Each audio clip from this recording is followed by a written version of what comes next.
For every worst player in women's golf, there's a legend who showed what true greatness looks like. These are the best and worst women golfers, ranked. Let's start with Lily Mooney-Hee, the golfer who proved that Instagram followers don't translate to LPGA victories. With over 1 million social media followers, Lily became one of the most recognizable faces in women's golf before she'd ever finished in the top 10. Born in Chengdu, China, she turned pro in 2017 after 1 year at USC and earned her LPGA card in 2019 by winning the Q Series with 8 straight rounds under par. So here's the problem. That's basically where the winning stopped. In 6 years on tour, he has 0 LPGA wins, just 3 career top 10 finishes, and career earnings of only $540,000. In 2024 alone, she played 15 events, made 8 cuts, earned $55,900, and didn't crack a single top 20 finish. Her best result ever?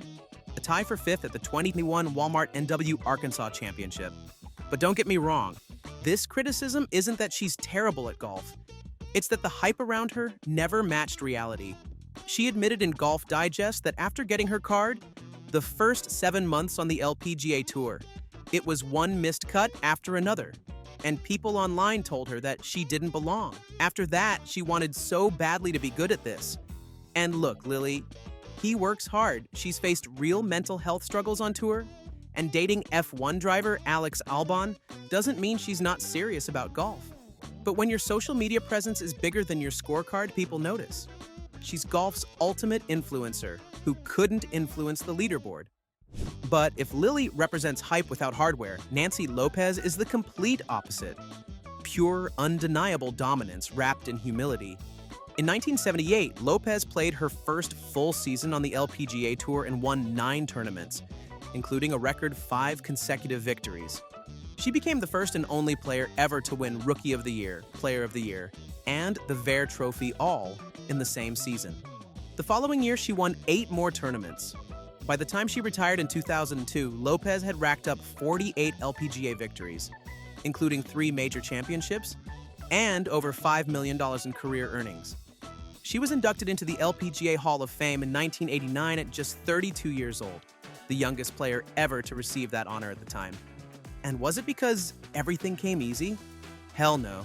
Her mother died from a heart attack right before Nancy turned pro. The woman played through grief and became the face of women's golf anyway. She faced discrimination as a Mexican-American, couldn't join the Roswell Country Club because of her heritage, and had to drive 200 miles to Albuquerque just to play. Despite all that, Lopez never lost her warmth. She vowed as a teenager that if she became a pro, she'd never walk away from fans the way some pros treated her. And she kept that promise, signing autographs, taking pictures, becoming the heart of the LPGA. That's the difference between being a popular winner and being beloved. Some careers are defined by what they accomplished, but this one became defined by everything except golf. Natalie Gulbis won 1 LPGA tournament in her entire career, the 2007 Evian Masters, where she defeated Zhang Jiang in a playoff for a $450,000 payday. 1 win in 19 years.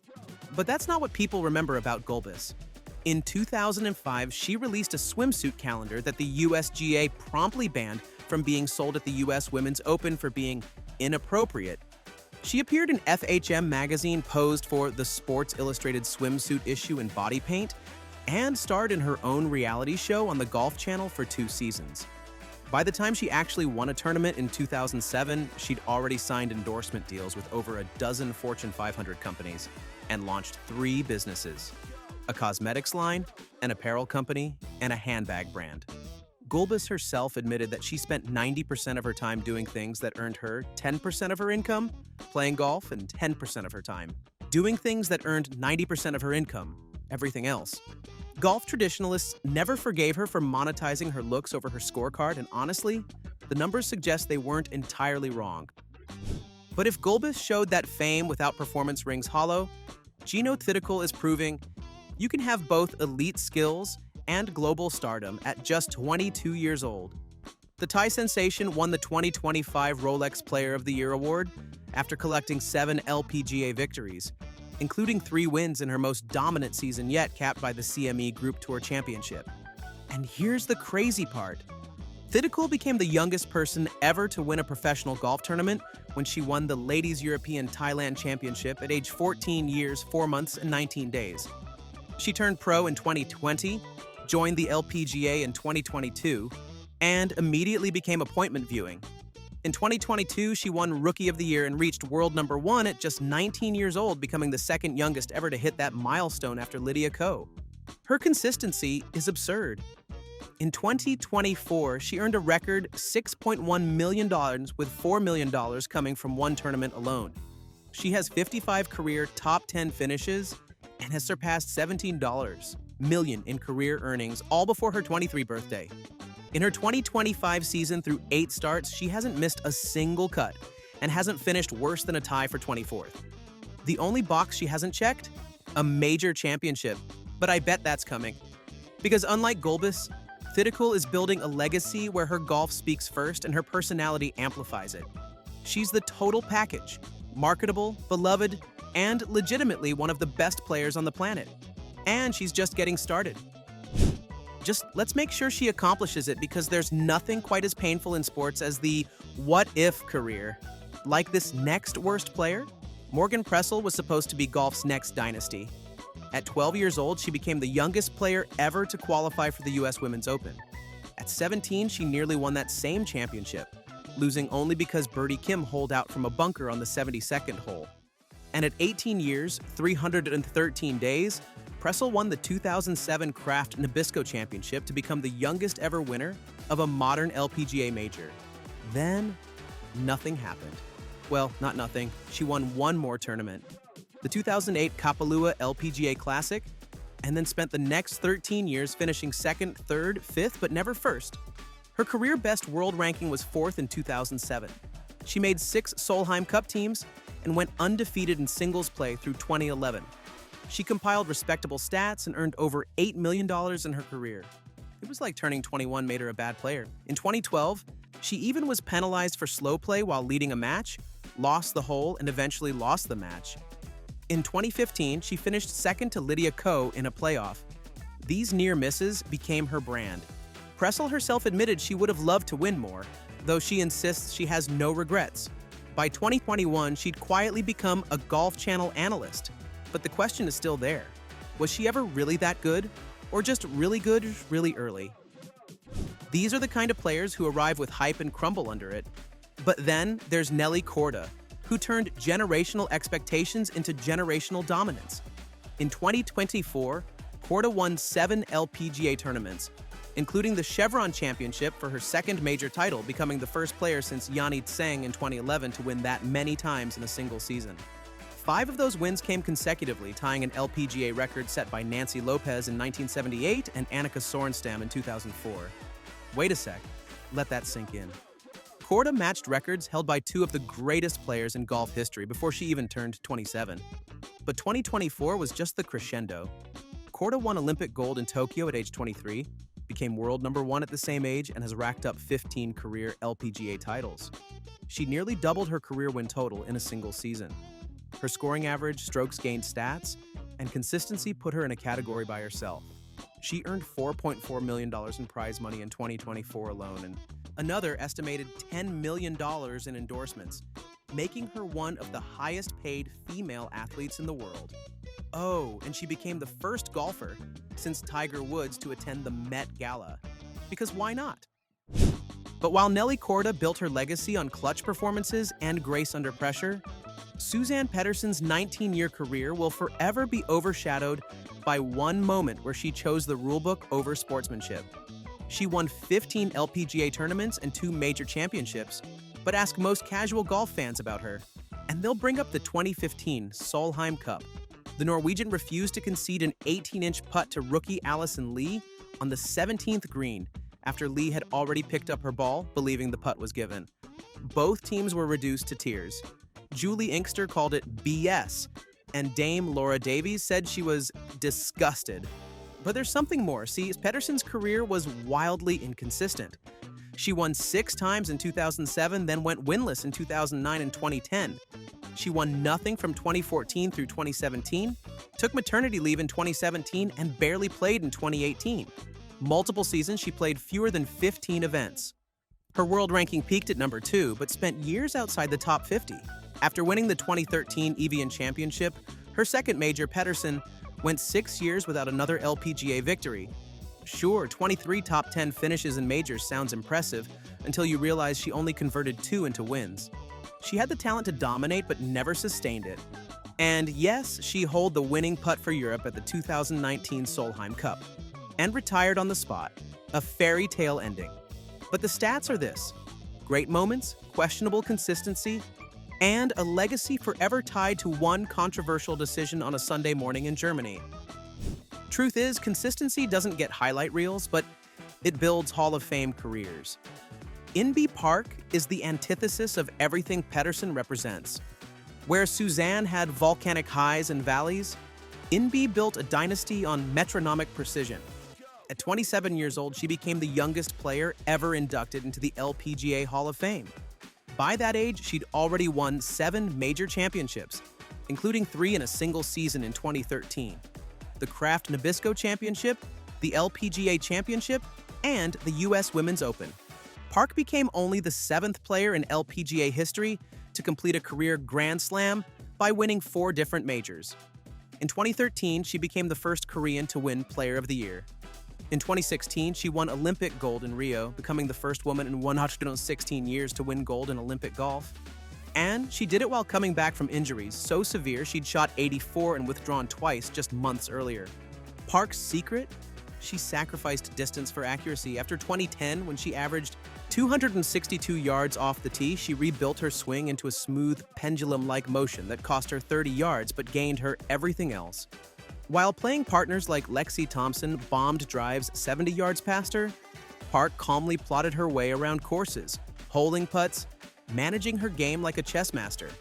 Park won 21 LPGA titles, never relying on power, never chasing trends. She just wins, consistently, efficiently, historically. Inbee Park showed us what sustained excellence looks like. Yanni Tseng showed us what happens when it all vanishes overnight.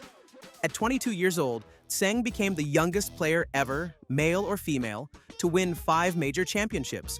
She held the world number 1 ranking for 109 consecutive weeks from 2011 to 2013.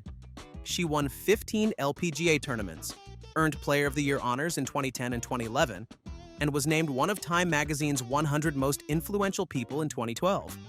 Then came March 2012. She won the Kia Classic and never won again.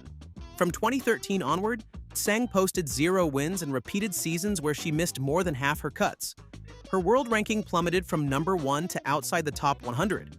She went from dominating majors with 7 top 10 finishes between 2010 and early 2012 to missing cuts or finishing nowhere close to contention. By 2021, she shot 87 and was disqualified for failing to sign her scorecard. The reasons? Back injuries, hip surgeries, the putting yips, lost.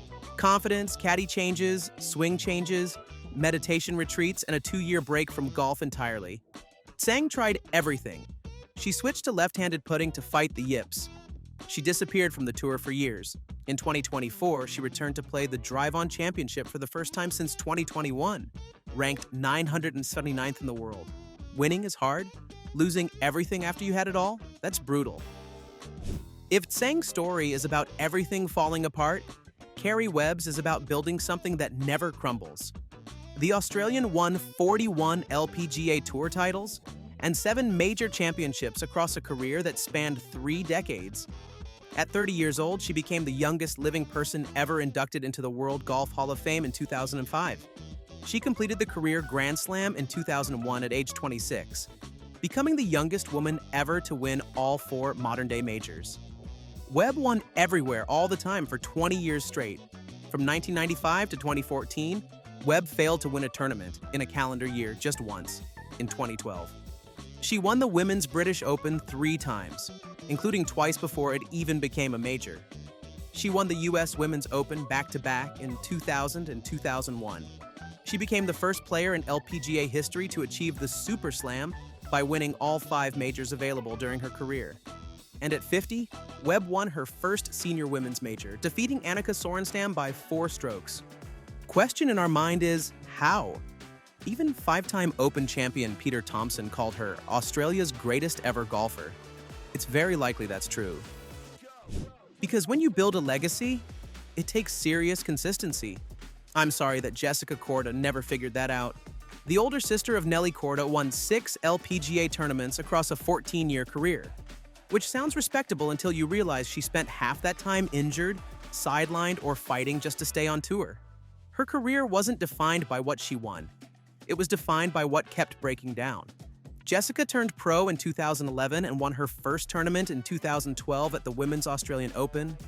She won again in 2014, then 2015, 2018, and 2021. 6 wins spread across 10 years. Between those victories, injuries piled up like medical bills. A forearm injury forced her to withdraw from the 2017 Solheim Cup despite qualifying for the team. Jaw surgery in 2017 earned her the Heather Farr Perseverance Award in 2018. A rib injury sidelined her for 2 months in 2022. Then came the back issues. In May 2023, Jessica announced she was taking an indefinite break from the LPGA to rehab her back, which had been plaguing her for over a year.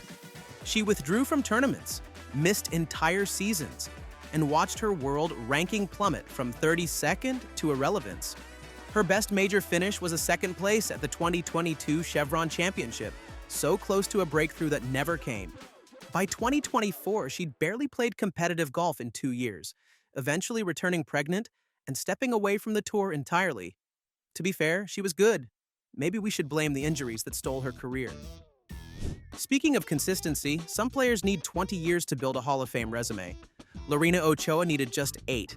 The Mexican sensation turned pro in 2002, joined the LPGA in 2003 as Rookie of the Year, and proceeded to obliterate the competition. She won 27 LPGA tournaments, claimed 2 major championships, and held the world #1 ranking for 157 consecutive weeks. Then, at just 28 years old and still ranked #1, she walked away. Forever. The numbers from Ochoa's peak are absurd. In 173 starts, she won 27 times and finished top 3 36% of the time. She had 109 top 10 finishes, dominated Player of the Year from 2006 to 2009, and in 2007 won 8 tournaments, including the Women's British Open at St. Andrews. She won her second major in 2008 at the Kraft Nabisco, and yeah, she jumped into Poppy's Pond. She qualified for the World Golf Hall of Fame but couldn't be inducted. Why? She'd only played 8 years, and the LPGA required 10. It wasn't until 2022, after the LPGA changed its eligibility rules, that she was finally inducted into the LPGA Hall of Fame. Somehow, 8 years of Ochoa's dominance meant more than most careers twice as long. While Lorena Ochoa retired at the absolute peak, Michelle Wie West spent her whole career chasing a peak that kept moving further away. Everyone called her the next Tiger Woods before she could even drive. She turned pro at 15 with $10 million in endorsements and became golf's most hyped teenager since Tiger. At 10, she qualified for a USGA Amateur Championship. At 14, she played the 2004 Sony Open and missed the cut by 1 stroke, shocking the PGA Tour world. Then, well, the wheels came off. In 2007-2008, she went full seasons without a single top 10 against women. She withdrew from the Ginn Tribute, citing a wrist injury rather than shoot 88 and get banned under the dreaded Rule of 88. She got disqualified from the State Farm Classic for walking outside the tournament area before signing her scorecard. At the 2007 US Open, she battled a broken wrist while fans yelled at her. The media roasted her, and peers questioned why she kept getting sponsor exemptions. Michelle Wie West was marketed as a revolutionary force in women's golf. But instead, she became what happens when that hype is way too high. 9 different caddies after her dad stopped caddying in 2004, including one fired mid-round at the US Women's Open with her boyfriend running in from the gallery to replace him. The talent? Undeniable. The results? Never matched it. But if Michelle Wie West is unfulfilled potential, Annika Sorenstam is what happens when potential becomes pure, unstoppable dominance. The Swedish legend won 72 LPGA tournaments in 307 starts, a 23.5% win rate, the highest of any golfer, male or female. Tiger Woods, 22.3%. Jack Nicklaus, 12.5%. Annika destroyed them.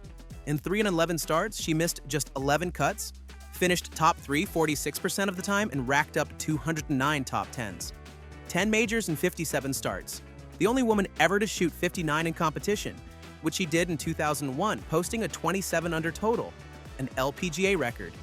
In 2002, she won 11 tournaments, the most in nearly 40 years. In 2005, 10 wins and 20 starts, defending 6 titles from the previous season. She completed the career Grand Slam in 2003 and was inducted into the World Golf Hall of Fame at just 33, then won 25 more times just because.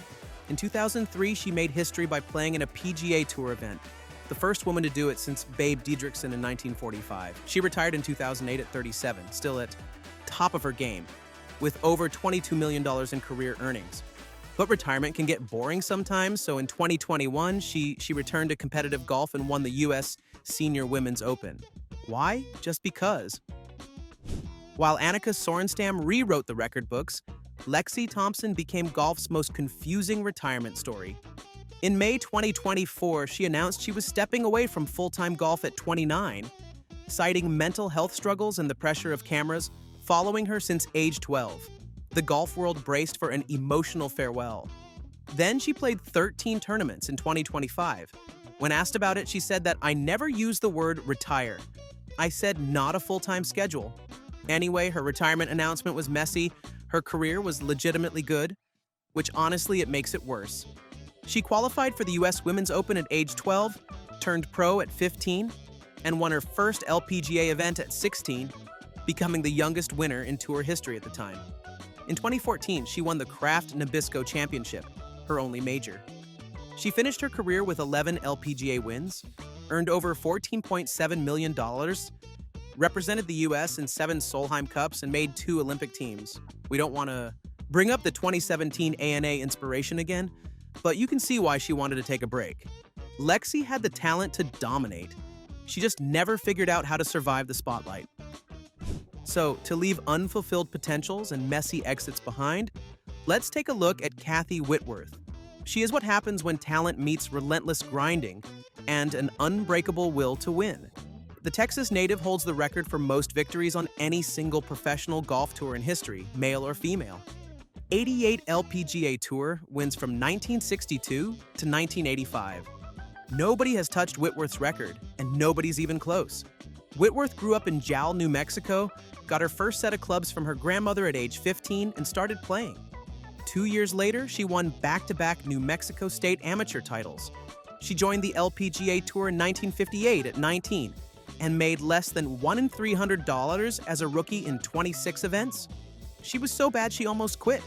A visit to legendary coach Harvey Penick convinced her to keep going. In 1962, she won her first tournament at the Kelly Girls Open. Then, she became unstoppable. Through the 1960s and early 70s, Whitworth dominated the LPGA, racking up win after win, earning Player of the Year honors, and claiming record-scoring titles. 6 majors eventually came her way, though the U.S. Women's Open always eluded her, along with 93 runner-up finishes. In 1981, she became the first woman to surpass $1 million in career earnings. After retirement, Whitworth served as LPGA vice president and president, championed junior golf clinics, and became captain of the first U.S. Solheim Cup team in 1990. She passed away in 2022 at 83, after having built the most dominant record in golf history